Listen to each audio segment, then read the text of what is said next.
Dar li żmien ilu kienet proprjetà ta' Patrijiet ta' Ġiesu u kienet mimlija oġġetti tal-Knisja li ma jintużawx, minn Lulju li ġej se tibda sservi bħala post fejn baħħara li jkollhom bżonn akkomodazzjoni wara li jingħataw għajnuna medika u spiritwali jingħataw propju dan.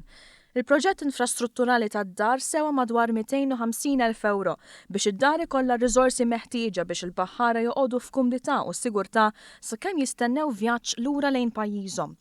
Il-Ministru tat-Trasport u Infrastruttura Joe Mizzi żar propju din il-binja fejn ra kif il-proċess ta' 4 xhur rikostruzzjoni mixi ġmielu.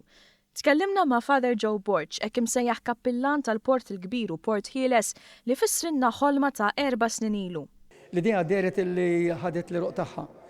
U grazzi tal-mulej mxejna l-qoddim bdew jitpreparaw il-pjanti u mbagħad mill-pjanti ġejna għar-realtà. U kien propju is-sena li għaddiet li bdew jintalbu l-permessi meħtieġa mingħand il-bodies kostitwiti bħala dana u x-xogħol beda. Sejba li spikkat tul il-ħidma fid-dar hija dik ta' niċċa ċkejkna li x'aktarx kienet bitħa.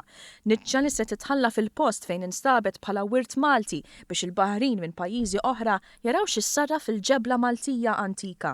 Issa fil-fatt se nħalluha mikxufa u rranġajna għal-lift biex min ikun tela fil-lift, hemmhekk se jkun hemm il-ħġieġ u jista' jara dak ix-xogħol imprezzabbli tal-ġebel u l-ġebla Maltija antika.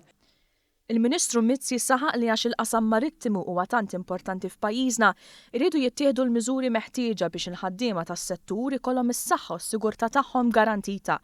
Dan anki biex iktar żgħażagħ jitħajru jidħlu f'dan il-qasam.